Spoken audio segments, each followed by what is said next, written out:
This is a promised video to one of the first commenters on my channel. The comment was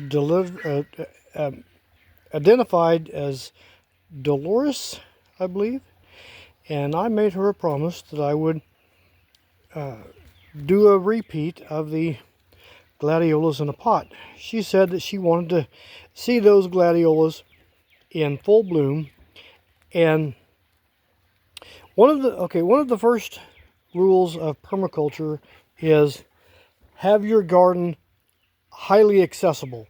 So keep it like it should have been between the door that I use and the car I take to town every day or to work, whatever. I should pass through that garden every day, and I will take better care of it.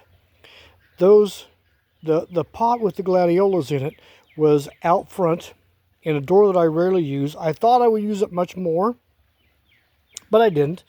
Okay, and as the drought came on that summer, I didn't catch those Gladiolas burning up. And by the time I realized what had happened, they were done and gone. This container, actually an old wash tub, is between the door that I use all the time and my car and the water garden.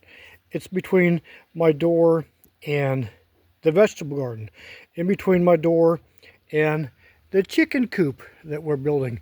That's another video being filmed as a series.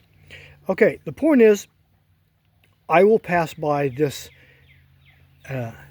wash tub full of Gladiolas, and trust me, it is full.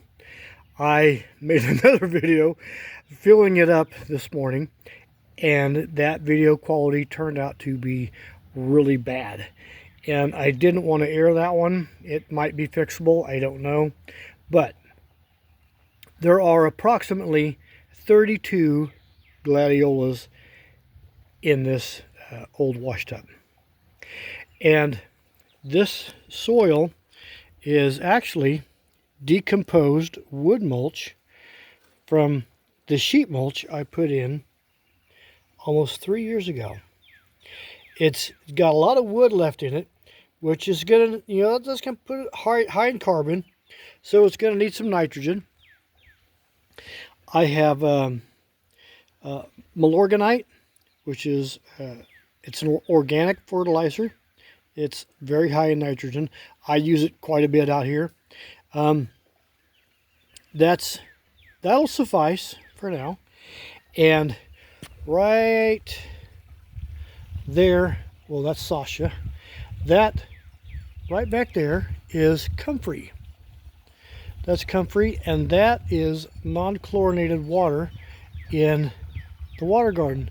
That ugly brown thing back there is the old chicken coop. But that comfrey will make the best, absolutely the best organic fertilizer. That'll be another video later. And every time I see this thing, this wash tub needing water, well, not every time, because that might be a bit much.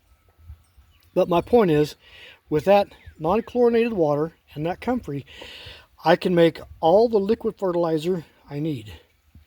So this will be a series, and next fall, when I harvest these and split them, you're going to see, over the summer, the most fantastic iris bed, or sorry, oh my gosh, I can't remember the name of them. The most fantastic flower bed I have ever seen. So, this is a promise being fulfilled to one of my subscribers here on the channel that didn't get to see what those blooms would have looked like, should have looked like. And I will catch you next time here on Ground Up Guts. Have a good day.